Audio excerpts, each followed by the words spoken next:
tutorial. I'm just going to take a second just to explain the section and pattern you can see. This is what you call a halo section.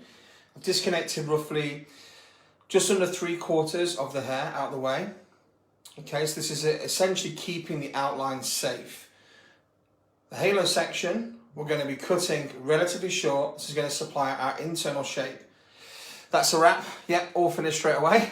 So the wig wrap I've done here is just to secure the hair out of the way. The purpose of the halo section is very simple. It's to give me an equal level of disconnection around the head shape. Bearing in mind that the head shape, guys, is circular. It's not a square.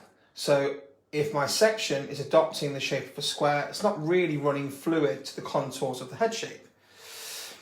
What I'm doing here is taking a central vertical section. We're going to be starting this haircut internally today.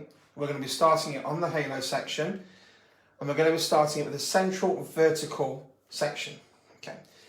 The reason I'd start on a vertical is it gives me full control of the shape that is traveling from the top to the bottom. Okay. So just give you a little, so I know people don't want you to talk for too long on these things, but I'm just going to give you a little explanation. So when we look at this shape here, the shape that runs from top to bottom, we have a few choices. We can cut this round, which means each section will be parallel from the head shapes. Each section is going to work parallel to the head shape. That'll give me an equal, if you like, a real equal distribution. So the length won't be increasing or decreasing. If I work square, we refer to this as a flat line. My flat line could work flat to the head shape, which means, as you can see here, if I work this shape in, it's going to be getting longer as the head rounds. If I work a flat shape parallel to the ceiling, let's say, which you can do, it's going to be getting longer more towards the back than it is the top. Okay. If I do it where I'm parallel to the walls, it's going to be getting longer towards the top than the bottom. So you kind of get the idea. If you work triangular, you direct the length and weight. But what I'm going to go ahead and do is I'm going to work round. So I'm working round because I want this layer to blend in relatively well to the rest of the haircut. So I'm going to start just with a club cutting. I'm not really going to point cut at the moment, so I'm just going to keep everything nice and sharp and club cut. Once I've cut my section, I'm going to take a little bit away and bring the rest into it. So you've got to make sure that each time you take the section, your body is parallel to your section. This enables you to have full control over the elevation, which is the movement of the hair traveling up and down. Hey Sharon, how's it going, babe? So as I go through here, I'm going to put the head shape, the head position slightly forward, which will make it easier for me to cut the bottom. Hey James, how's it going, man? By putting the head forward, it enables me to now have to lean over off my center to get my cutting distribution. So again, don't take too much hair in your hand at once. Keep those simple levels of discipline open. Work parallel to the head shape, and our guideline is coming from the previously cut section. So if you just tuned in, my name is Ben Brown. I'm tuning in from the United Kingdom, and I'm here to show you my version of a modern layered haircut or a shag shape. Okay, vertical round. Right, we're getting somewhere. What are we going to do horizontal? So remember, vertical travels up and down, horizontal travels side to side. We have a choice between 3 shapes: square, circle, triangle. There's different variations between each, but I'm going to stay circular, following the head shape, vertical, and horizontal. I'm also going to follow the head shape, which is a risky one. Generally, people always seem to over-direct this section, and that's absolutely fine. Whenever I do something for hairbrained, similar to some of my hair heroes from Slate, who you guys should be checking out, I always want to push it a little bit, so I'm out of my own comfort zone as well. So now I've got section 1 and I've got section 2. So what do we do to make these circular? Well, we're not going to over-direct 2 onto 1, because that'll mean that 2 is longer than 1. If we over-direct 1 onto 2, that means that 2 will be shorter than 1. So what the hell do we do? We over-direct 1 and 2 to the middle of the distance between each base. So if I take this section and do it in front of you, so if I take section 2, this is when a mirror is a really useful tool. I have a mirror just behind the camera. The only difficulty with filming at home is I have no one to film me. My wife would never want to do it.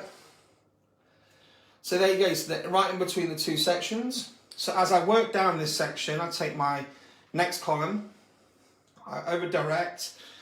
Again, I use the mirror. Look how that would be wrong. You see? That would be wrong because section 2 will be longer than 1. We don't want that. So we've got to lift that up. Okay, now I'm just going to spin this girl back round. Again, the head's slightly forward, which enables me to not have to be tilting over to get a hold of my section.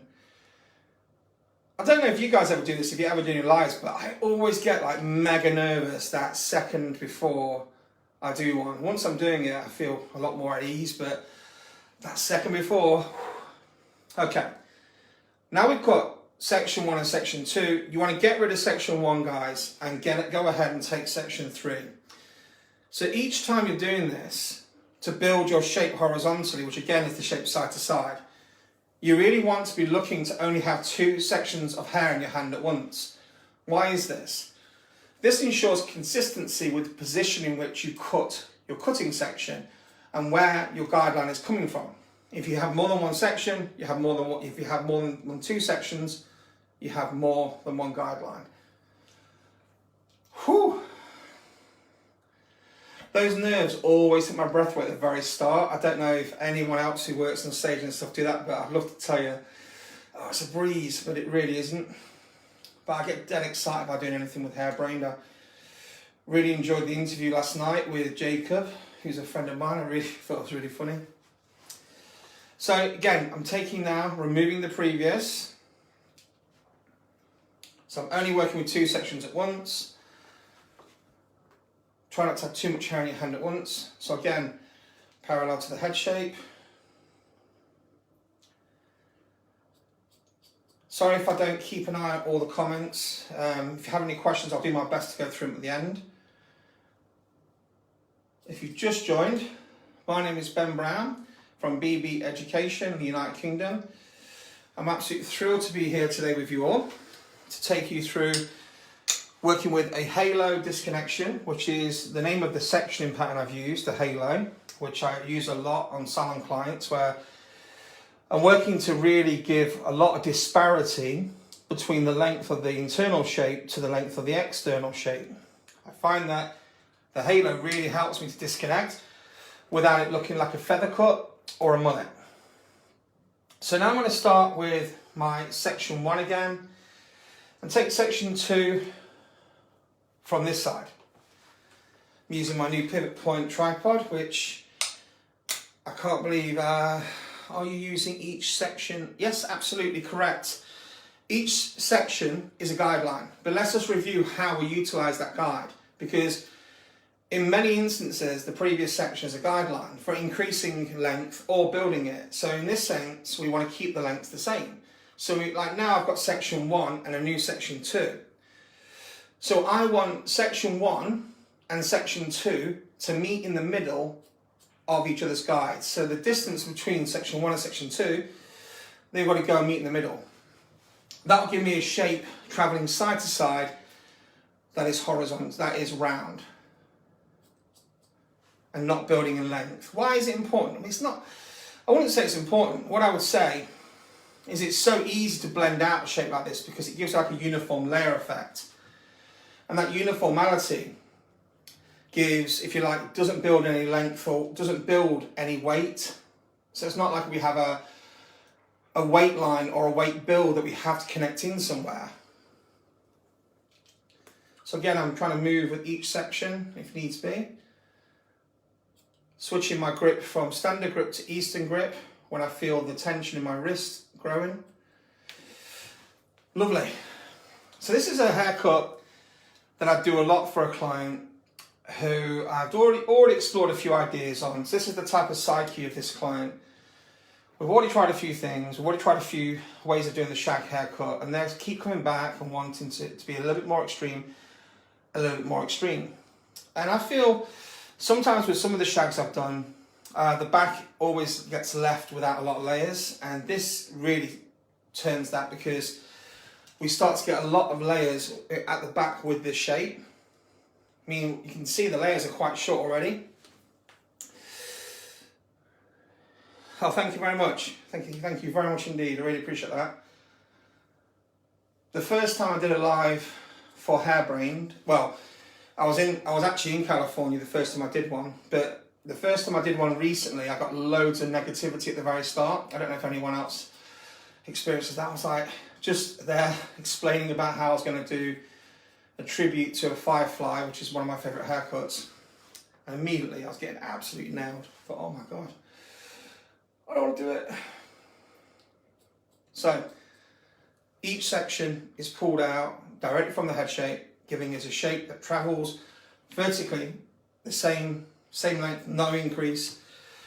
By ever directing each section to the middle of the previous section, we generate a shape horizontally that is the same. So vertically and horizontally, our shape is round. The advantage of doing this means quite simply that it's a very uniform shape and makes it very easy for us to connect in to the external shape. If I'd worked square here, for example, we would have had a corner of weight built in the front, which would have left weight pockets at the front. Let's say we did it the other way around, where we worked vertically parallel to the ceiling square. We would have had, again, a lot of weight in the back here, and it would have looked more mullety, or certainly off balance.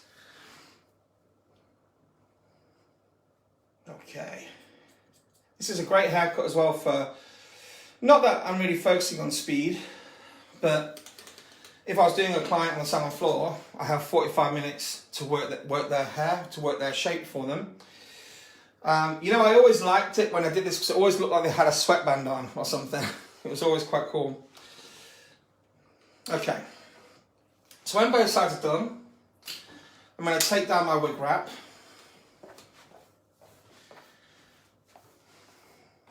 Okay, so once we've taken down the wig wrap, we've got to do something else. So how do we blend this haircut in without affecting the outline too heavily? Where's our shag shape?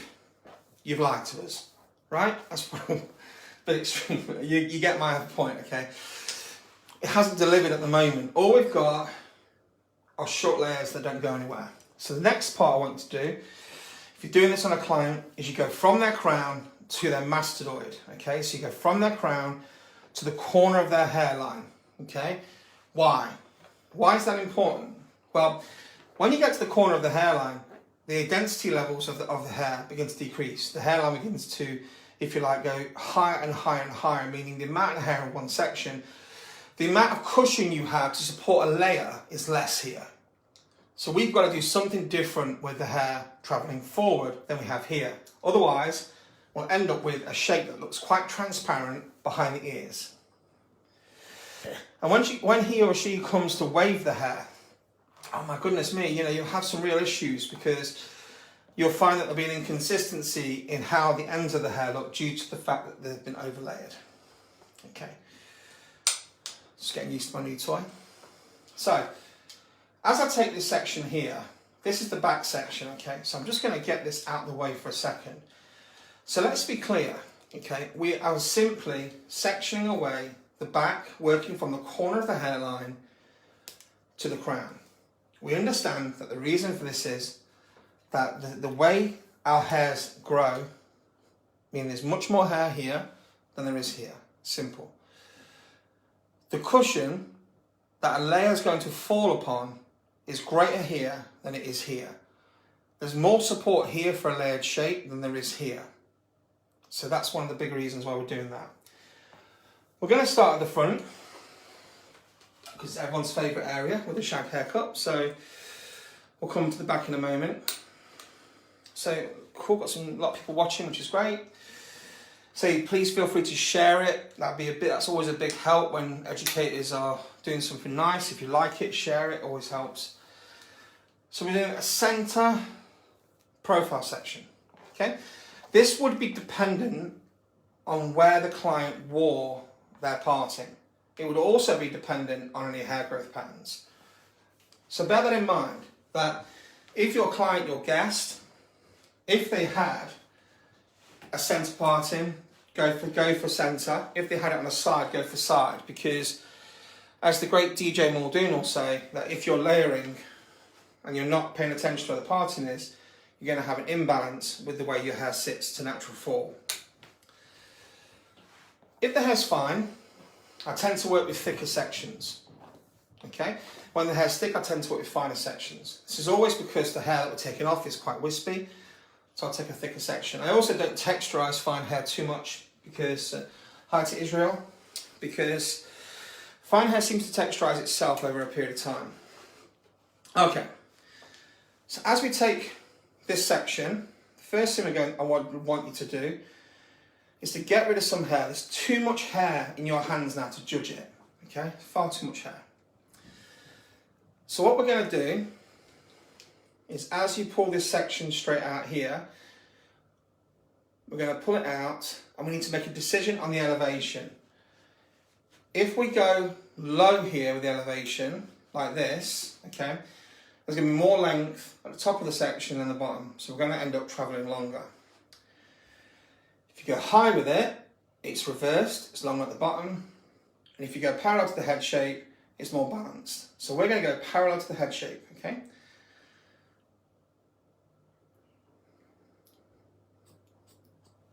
Okay, like this.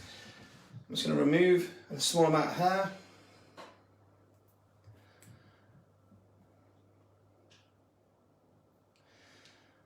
Okay. Now, this is what we're trying to blend into, which is the section we've just cut, okay?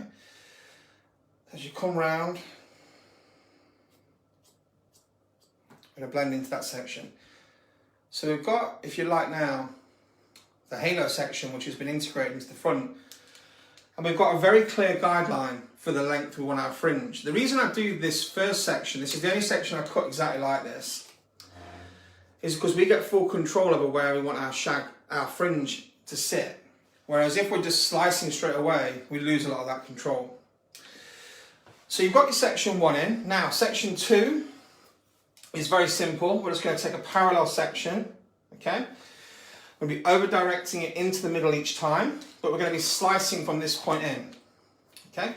You could use a razor if you want. I use a razor sometimes, but I've got to confess, I do almost always use my scissors. Okay, so I'm going to turn her around. If it seems a bit strange, like I'm right-handed, it's because I'm using my iPhone to film this tutorial, and I flipped the front round so I can see any comments. And by doing that, it's strange, but it looks like I'm actually right-handed. So as I come over here, I'm going into the middle, grooming the hair in. I can see my guideline is here. And I start to create a short to long distribution. Okay, short to long. Why we swapped from cutting it in the way we did, why we suddenly switched doesn't make sense. It's because we want to preserve the outline at the front. We need to get a position to start our slice that connected into the halo section, but also was suitable to our client. We now take parallel sections, over direct each section into the middle, and we slice each section with a short to long. This is helping us to preserve the external shape. Still giving us the shag shape, but helping us to connect in without losing our length or giving our client a feather cut feel. So I'm going to keep taking my sections. My mannequin is from Exalto Professional. They're a company based in France, and really nice supplier of mannequin heads. My scissors are from Mitsutani. They're the Acro Type K. Okay, so then as I pull this down, I'm getting used to my tripod still. As I start to pull this down, then I have a secondary guide, which is my front, okay? We're going to come to that later, because so what we've done so far is to connect in, okay, the halo into the rest of the shape at the sides without shattering the length. We're going to come back to this point when the other side's done. So when we do the other side, we don't want too much hair to act as a guideline, because that can be confusing for us. I feel like if you have too much hair, there's too much guesswork sometimes. You know, if you've got like 3 or 4 sections in your hand, unless you're traveling back to a stationary guide, it becomes difficult to keep track.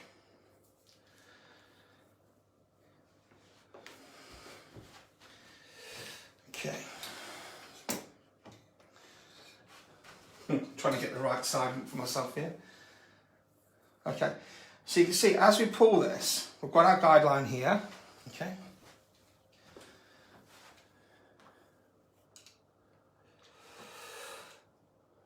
Pull it into the middle. That's the previous side. This is the new side. Beautiful. This is the side that I'm most comfortable doing, because the other side I have to come from behind the client to do it, which is a little bit more tricky. So I prefer to keep the distribution short to long, whereas if I start to work long into short, I mean, how do you slice long into short? I mean, it's going to be really, really difficult. So I was always surprised as well at how fast these haircuts can be done on the salon floor, which is good because I don't colour hair, but I was always put behind by colour. I think you just, you know, if you're a non-colourist trying to book a colour service. How to sharpen my scissors? Good question, Susie. To be honest with you, not very often. Amidst the tiny ones I've got here, they're absolutely amazing, and I've had them for just about a year now.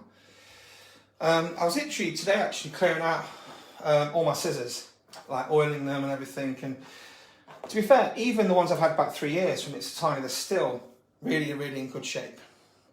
So that gives us nice loose shape. Now we're going to come back to the front. We haven't finished there yet. We're going to take a very slight 4 diagonal section, giving us a fairly slim section for our face frame, for our shag.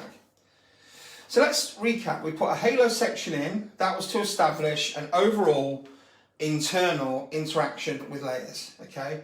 We started to slice in to blend in the layers everywhere at the front, but by over-directing everything up to the middle, which meant the outcome was lessened at the base due to the fact we were over-directing everything to the middle.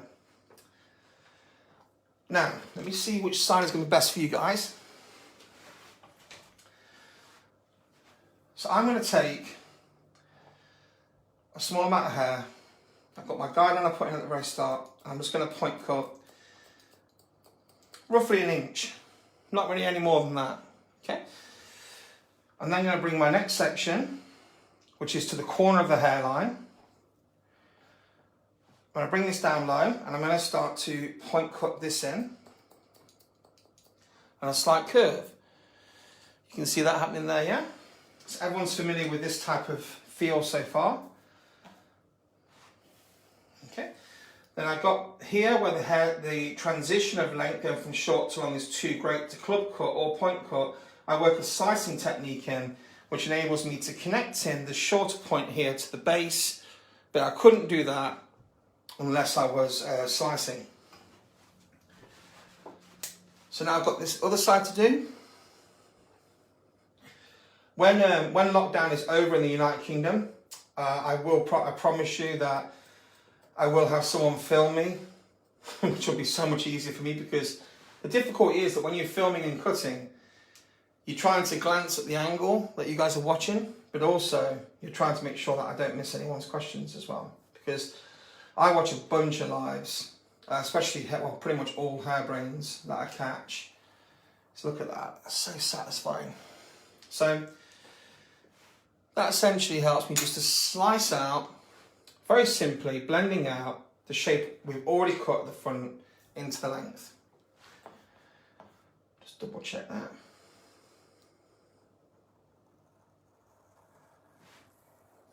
Beautiful, okay.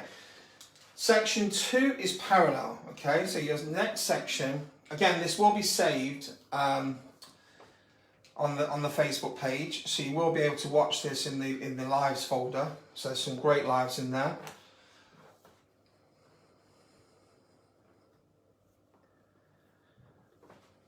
Okay, so sections are working backwards. Love slicing. Yeah, I do. I never used to really be into it, but I'm massively into it now. So the objective here now is to lift this slightly. Why would we want to lift this section?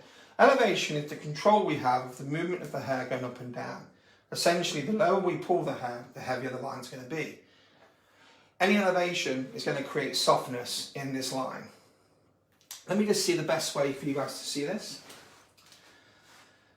So again, I don't want to take my sections too wide and affect around the eyes, but I would be pulling the section I've just cut 90 degrees from its own base. Okay, so I've just cut that quite low. Now I'm cutting it this hand.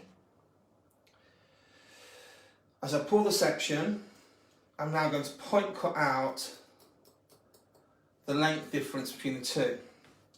What will that do? That's going to help the fringe area to fall a lot softer. So as I pull this section up,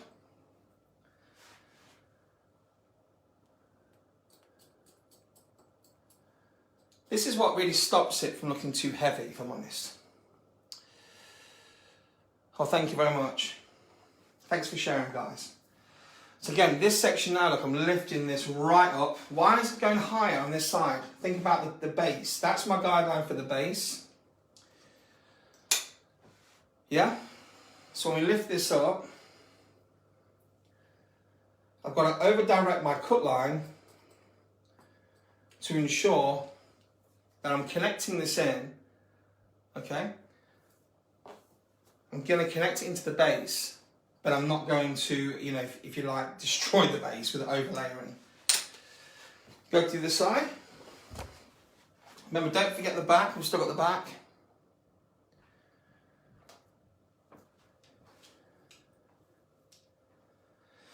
Lift up. The first section was cut flat to the head. The next section, my cut line is slightly lifted. Okay, let me explain that this way. My first section, I'm flat to the head. The sections that come around here, we're slightly lifting. The final section, we lift a lot.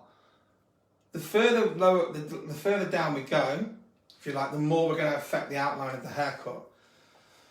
So if I came here now and pulled this and just cut this like that, I'm going to cut away pretty much all the length, which is no point.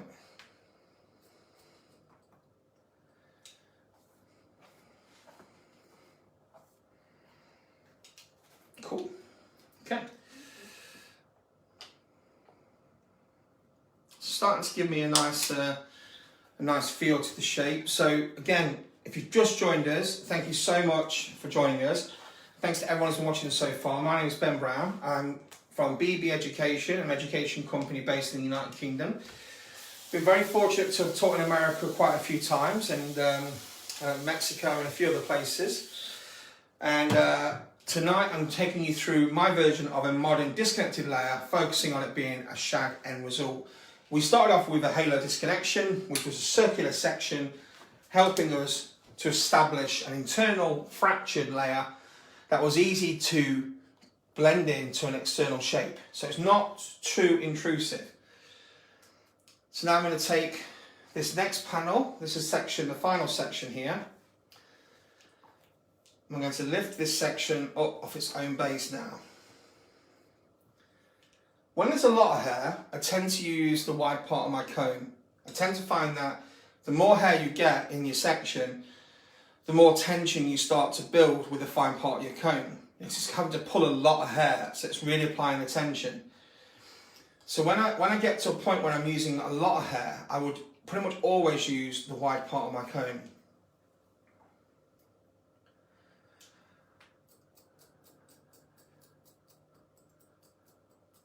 Okay. So let's do this from the back, because I think it would be interesting for you guys to see the way the angles change. So as I take this section from here, where can you find me? You can find me on Instagram. My Instagram is @BenBrownHair. I am, that's pretty much it. I'm not cool. I've only just gone on like, what is it called? The clock one, TikTok, is it? Yeah, you can tell how old I am by that reference, I imagine. Again, I'm using Mitsutani scissors today. I'm using a 5.5 inch shear. It's the Acro Type K. The mannequin is from Exalto Professional. So you see a lot less hair came off that time because it was being pulled forward. I prepped the product today with a product by Moroccan Oil. I've used a simple cutting lotion. It's a hydrating styling cream, so if anyone wonders, I get asked that quite a lot. What helps you keep your sections nice and neat. I always find that I generally use a product that's going to just mean I don't have to apply much later on. So sometimes I'd use a very light primer, but because I know I need the hair to be really smooth and I'm going to be blow drying the hair quite quickly with a wrapping technique, that product really works well. So, what's going on here? So we know here, we took everything up, didn't we? Everything came up. Well, it's totally different here because we cut everything off its own base with no over direction because it can take it here. There's loads of hair, right? Top to bottom, loads of hair. What's nice is you can't really see the layer. You see, the way when you work round like that, it blends out a lot easier, unless the hair is really, really thick, in which case we'd probably want to work with a distribution of weight. The hair, let me explain that to you whilst I'm getting my section. If the hair was really thick and coarse, like this is really quite fine hair, isn't it? So it's quite easy to cut. It's not really like many of your clients' hair. So if your client had really thick hair, it would be probably my advice to have worked more flat so that it was short in the middle, but it got longer towards the front and it got longer towards the back. So I'd have pulled the haircut up and worked flat in the halo, which meant all around the circle would have been longer than the middle. This would have made you have less commitment with how short you would have needed to go when it came to your slicing. Why don't I use a razor for this? Because I'm not very good with one, to be brutally honest with you. You know, like my good buddy Jacob, he's like a Jedi with a razor. Gerard is like Yoda with a razor. So, you know, if you've seen those guys with a razor, and then you see me, you'll think, ha, I can tell you don't use a razor. So I'll stick to my shears. So as I pull this out, you can start to see against the hairbrain t-shirt that I'm very happy to be given by Gerard, that we've got our disconnection. So as I pull this out, I'm going to slice, but the key thing here, guys, I'm not slicing down. Okay, let me just get that going again. I sort of explained a lot and did very little. So my section comes out, I can quite clearly see the round shape, okay? That's a great one, Susie. I'd agree. I think I have a lot more control of my scissors. And I basically sliced to create a short to long distribution. When I say distribution, I mean cut line. So we're going from a round into a triangle cut line. So as it comes down, I'm slicing. But if I sliced down, I would have had more impact. So I'm slicing more or less straight across and lifting the hair up to my section. Hey Chantel, how's it going? I'm going to now section that away because I don't need any guideline because I'm not going side to side with this. I'm going to be just working flat off the own base of each section.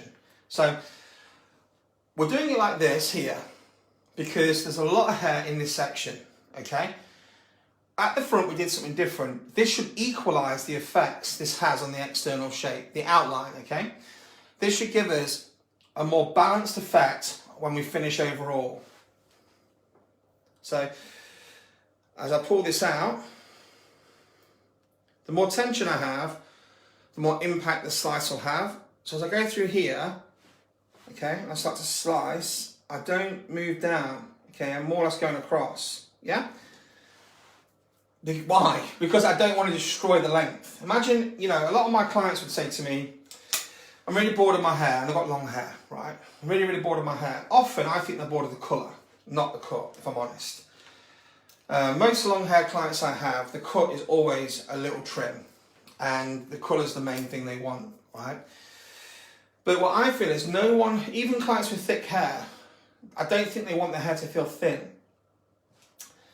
So I'm always very conscientious about making sure that if I remove density, not weight, and density is the amount of hair in one area, weight is what will generally sit on the ends. So we want to remove the density, sure, but we want to keep the weight. The weight's going to also help to control those hair growth patterns.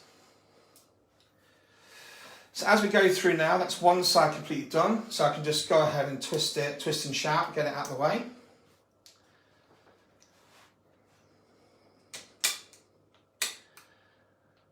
Okay, so we come to the other side now. But I'm going to be still on this, my body position has to stay here. So although I'm going to be cutting this side, my body position has to stay working parallel because I'm working short into long. If I switched, suddenly I start to try to cut, try to slice long into short, which isn't going to happen. So again, I pull everything out straight so I can quite clearly see my guideline, which is coming from the top layer.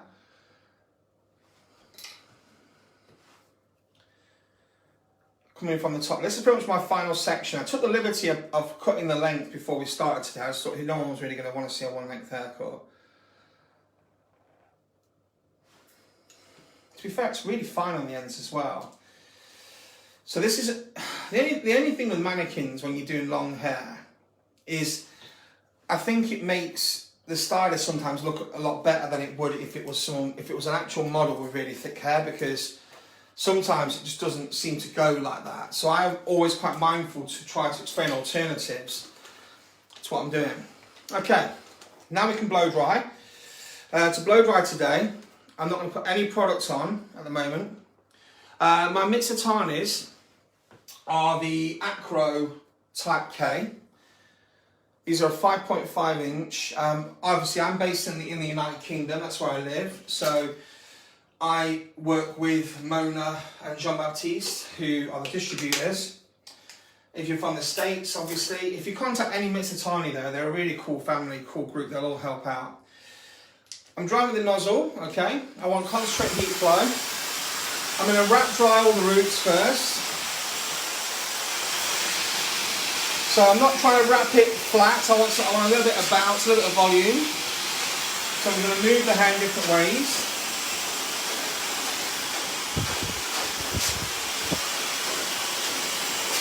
Again, if there was a difficult aspect here or a difficult hair growth pattern, I'd probably focus on drying that first. Again, thank you if you've just joined us, thank you for watching, thanks for joining us. If you've been here the whole time, you're amazing. Please share it so that anyone else can watch it. It always helps any educators if we're up here doing our thing, if people share what we're doing.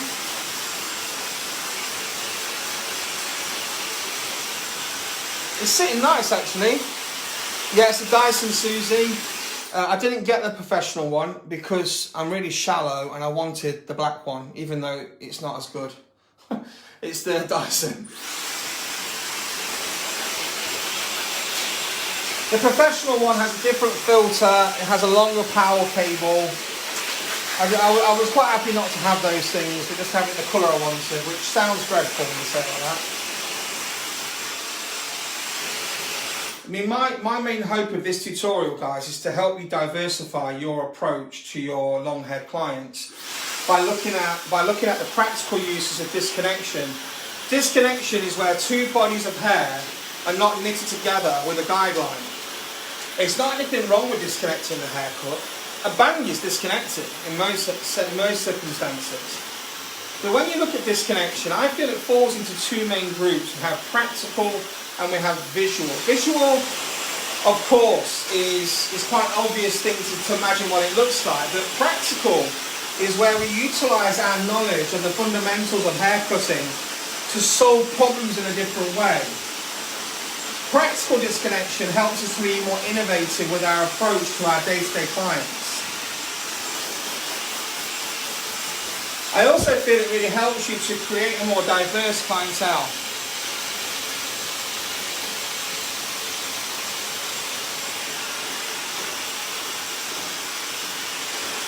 So again, I'm just wrapping it to get the roots dry.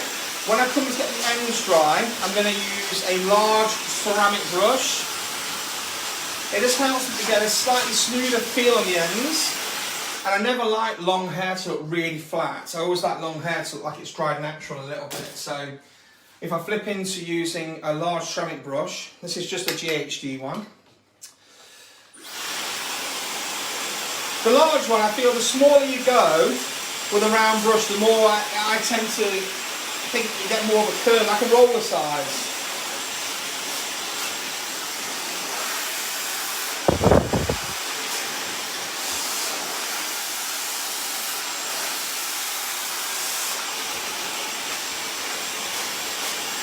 So again, this flow dry will take me about 10 minutes, but the reason I didn't want to just end the tutorial is I think it's interesting for you to see how it develops, you know, and you also can then know I haven't done any texturizing before I came back.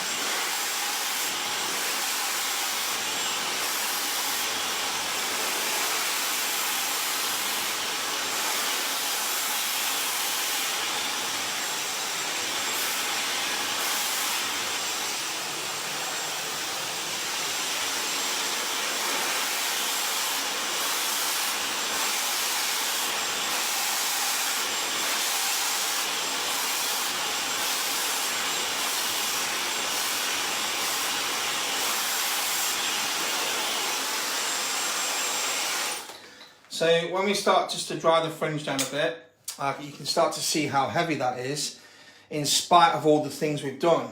So you can see we've still got some things that we've got to add to this haircut.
Thanks everybody who's watching. I'll be done in about 5 minutes, hopefully. Yeah, I really appreciate all your kind comments. Again, the purpose of this tutorial is to hopefully get you to look at Disconnection as a really valuable tool to help you improve and diversify your perspective and ideas on working with long hair, not just short. I mean, Disconnection is used a lot in short hair, and I always feel like, well, I mean, I see some amazing work where Disconnection is used, but I sometimes just like to add a little bit of geometry to that to explain the mechanics. Always been. Yeah, I don't need to worry here. Do you know what? I don't know. You know, because for like a year now I've only cut mannequin hairs. Maybe I need to go through like a refresher blow drying course to make sure I don't burn a client with a hairdryer, because I'll be like this on a client and she'll be out the door.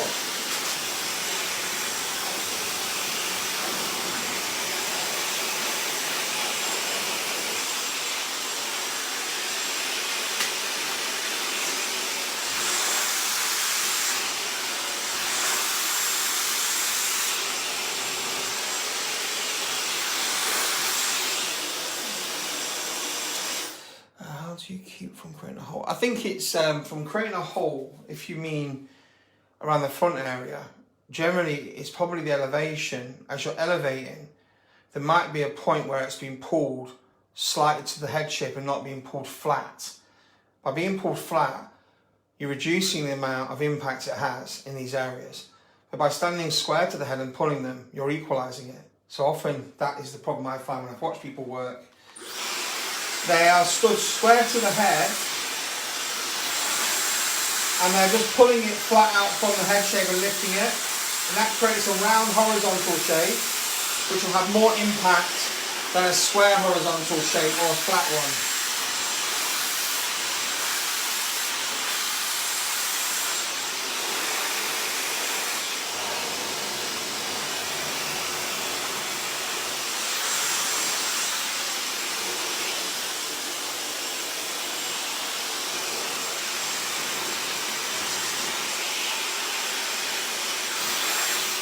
The majority of my clients are all short hair clients. I don't colour hair, and yeah, most of my clients are short hair. So if I do get someone with long hair, I am so happy to do it.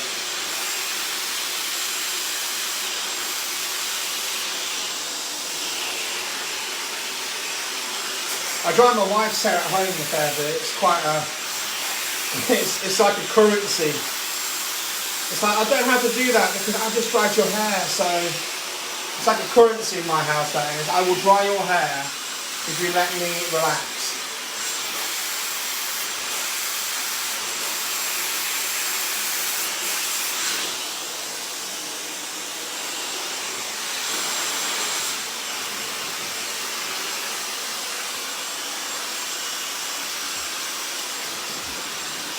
I'll just switch the comments off for a sec just so I can really check the work over.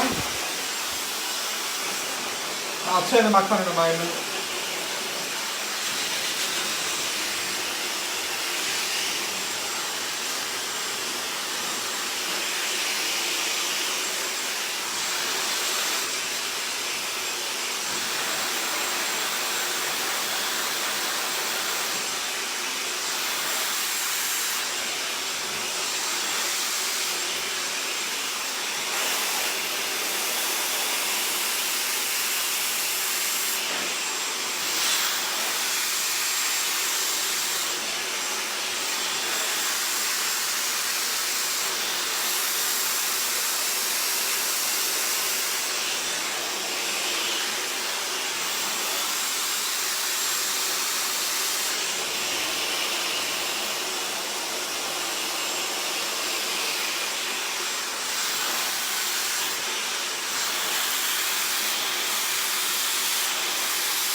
Nearly there now, guys.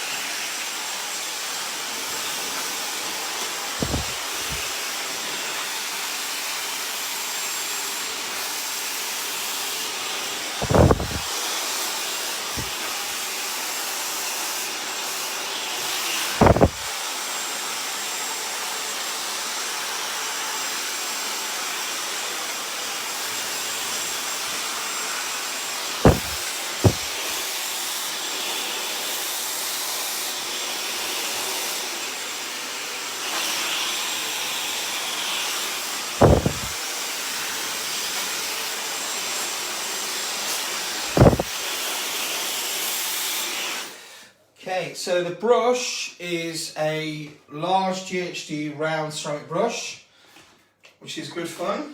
I've just got these straightening irons warmed up, which I almost always groan at myself when I go to grab a pair of straighteners, but they give the hair such a great polish.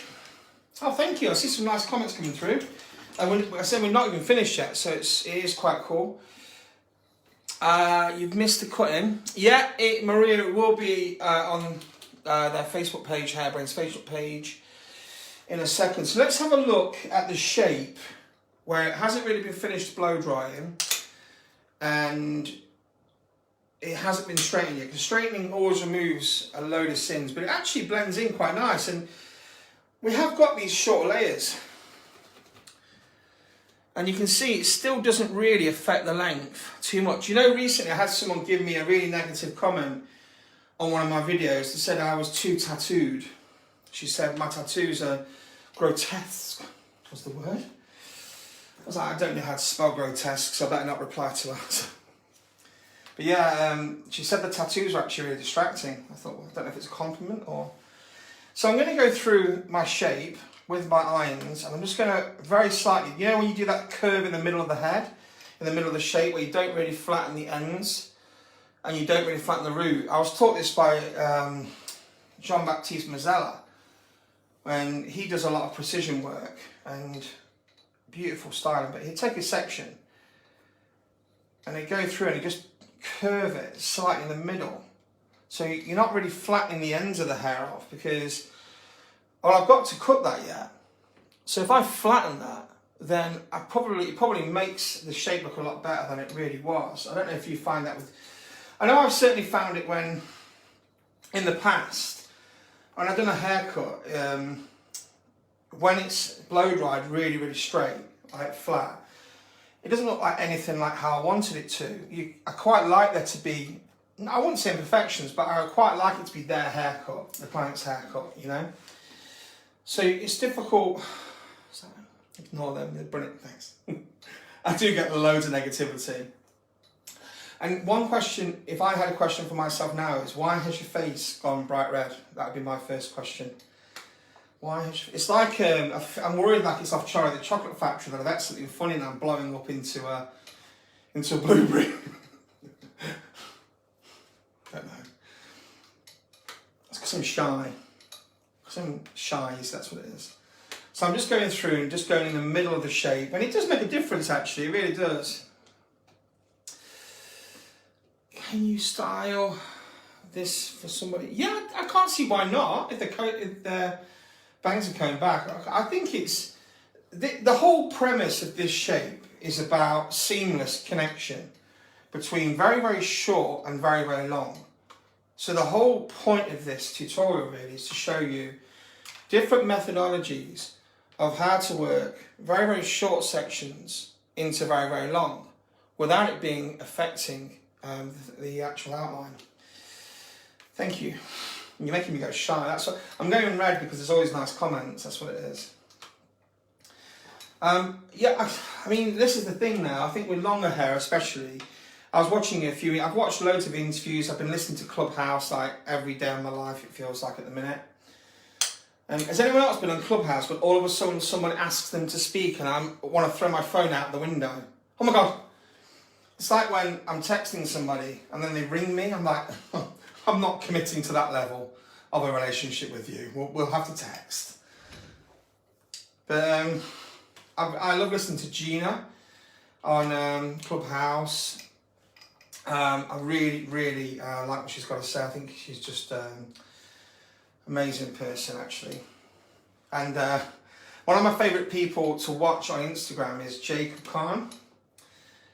He's just so funny. He was interviewed last night on Instagram by Gerard. He's so funny. Oh, that's really kind. Kim, thank you so much for that. It's really, really kind of you. You know, I'm always, you know, with my online tutorials, my website, the whole point of creating that site was for it to be a resource for any stylist at any stage in their career, which is quite a broad thing to say. So let me sum it up. You know, like if you're doing a client and you're really not sure, you're tired, you're fed up, you've got a million things on your mind, and just coming onto something different. I want you to be able to access my tutorials in your staff room. If you've got a phone and you've got internet, you can subscribe to it, and then you get access to, like, I don't know, loads of different tutorials. And it just was designed to help, you know, either, and sometimes it's almost if you're training your own staff, and you just want something quite solid to base the fundamentals on. So you know how to cut hair, but you're not sure about the terminology, or you're not sure about something very classic. So my tutorials were always meant to be a resource. So I'm coming to, hey Stacey, I was talking to you earlier. How's it going, babe? So what have we got? What's going on? Okay, so we've dried it. We've straightened it, and there's quite a bit more work to do. Where's the work to do? Well, everywhere.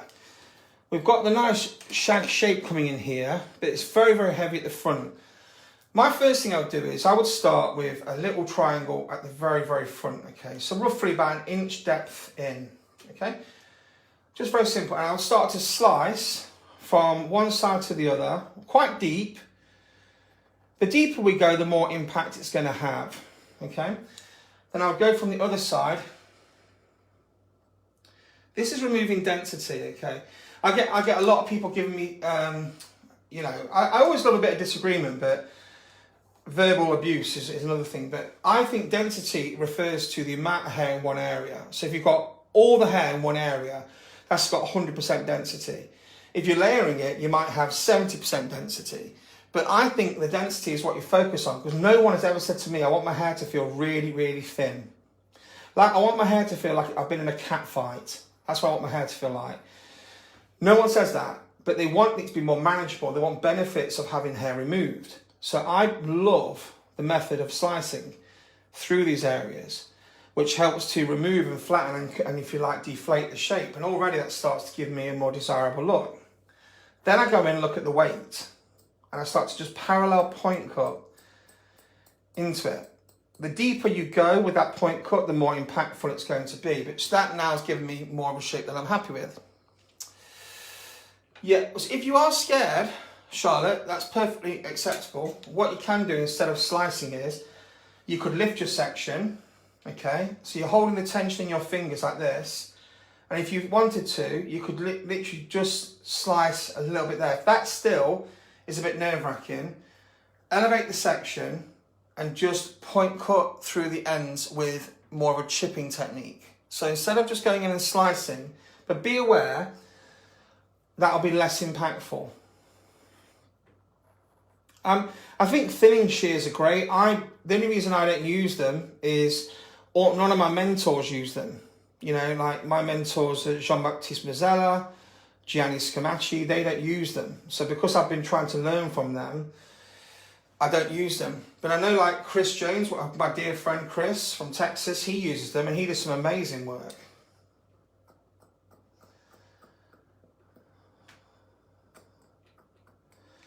Problem is, the thing is, I think the shag is like the balayage of haircuts because there's so many different ways of doing it, okay? So I'm now lessening the impact. Can you all see this okay? I'm lessening the impacts of what I'm doing the closer to the length I am. So when I was doing the fringe, I mean, I was going crazy. It was like I was out for revenge. But when I get to here, I'm much more considered. As I come to this section, again, I'm all about the density. I'm not really going for the weight at the moment, okay? Straight through. Okay, now, when we come to this section here, I'm going to elevate the section, drop it over, okay, which means my hand is quite close. Again, let's look at some considerations. The lower you go, the more the more density is removed. The closer you are to the ends, the more weight is removed, which means to clarify, if you get a step in your haircut, if you get a weight line in your haircut, where is it? It's on the ends, isn't it? So if someone says, you've got a slight line there, you go, oh, so I've cut two sections at the same place. On the ends, the weight is on the ends. The density refers to the quantity of hair within one area. So I look at that as saying, yeah, it is like it is though, isn't it? It is the balayage of haircuts, because every client wants one. Everyone seems to do a different way of doing it, which is great. I love that. Like if you take DJ Muldoon, amazing hair cutter, got unbelievable experience. You know, if you take Jacob, if you take Chris, if you take Robert, if you take Gina, if you take so many other people, you know, they all do it differently. And that is wonderful, isn't it? Same with balayage, you know, I mean, the thought of having to balayage makes me convulse. I almost feel like I'm going to go into like anaphylactic shock or something, because it makes me feel so nervous.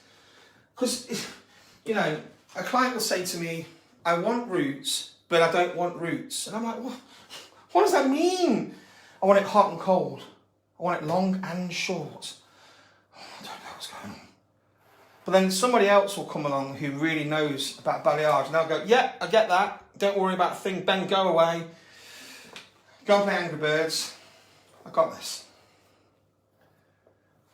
So again, I'm leaving that bottom bit out, elevating the section up. I'm just going to slice through, because why don't I want to remove the weight? What the hell's going on? The weight is what creates the definition, okay? If I thin out all these ends, oh, sorry, darling, his name is DJ. Sorry, DJ. If I thin out all these ends, I thin out the contrasts between them, which means you don't see the definition. So, if you know, like if you're editing something and you flip the contrast too much, everything just goes really, really light. It's very similar. Like here, I'm fine to remove some weight. But if I started to, on the outline, really, really take away loads of my weight, I'm going to lose all that lovely definition, that lovely curve and that soft 70s feel. You can tell I'm old, but I've always loved Bridget Bardot with her long hair. That's always been one of my biggest inspirations for long hair. I did a tutorial called the Bardot, which was disconnected. We had like a really disconnected area here, which really accentuated this curved shape. Okay. So I'm just going to flip off the comments for a second. So we're nearly there. One of the final things I would do is lift everything all up and just make sure there's no huge contrast between the lengths. Just knit them together with a little bit of texture. One of the things that razor cutting is great for is, I think it's great for speed, because it's so good for removing like text, for removing bulk, removing density. So now I'm using the actual camera as a tool to help me go in. So this is another technique. If you've done all this stuff and you still feel it's heavy, this is called double tap.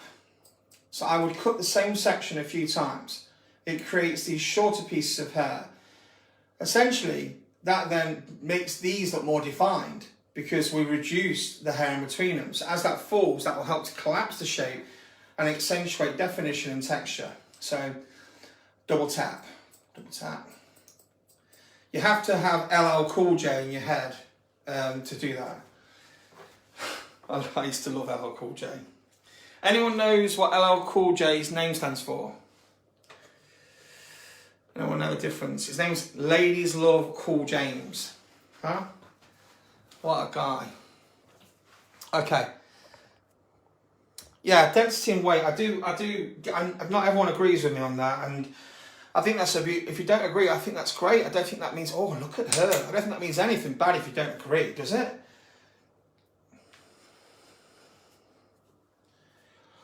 Oh, look at her.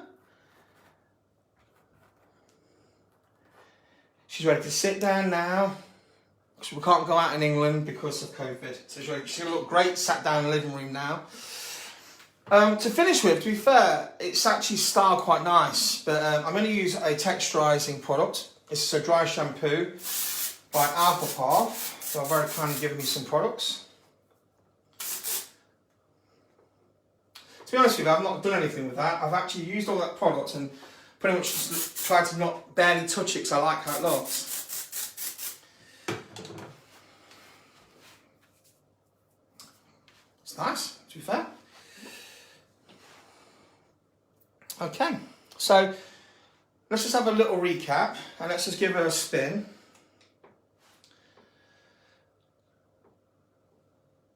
Double tap. Yeah, it works though. It does work really well. To be honest with you, I was just about to say that, Lucky Dolly, you think to yourself, oh, wouldn't you just love, I mean, I wouldn't love to have hair like that, but you'd just love someone to cut my hair nice. Okay, so a little recap and then we'll just end the tutorial, but today's tutorial was all about taking you through a way of being more diverse with your approach to long hair. That's the long and short. What we've done here is we start with the halo section, which isolated roughly 3/4 of the hair away to 1/4 of the hair. Now, the benefit of a halo section is, as the head is curved, the halo section helps us to isolate sections equally based upon the curves of the head. So we left roughly 75% of the hair out, 25% of the hair went quite short. Then we used a slicing method to connect them. If you remember, we isolated not off a radial section, but we isolated off the maxillary process. Putting everything forward and directing everything into the middle allowed us to, if you like, reduce the effects our blending would have on the length. Once we completed that, we went through and put our shag haircut in by utilising a Sassoon round layer method, and then we just blow dried very simply. How much do I charge for a haircut? To be honest with you, you know what? I don't think I've done a haircut for a year, but I think I was charging £90 before that, but I'll do it for free now because I'm just so ready to do some hair. Okay, so just one last spin. Oh, she's ready. Thank you so much, guys. Everyone's been so kind. I really appreciate it. I'll end the tutorial now and I'll save this. So thank you so much, guys. Stay safe.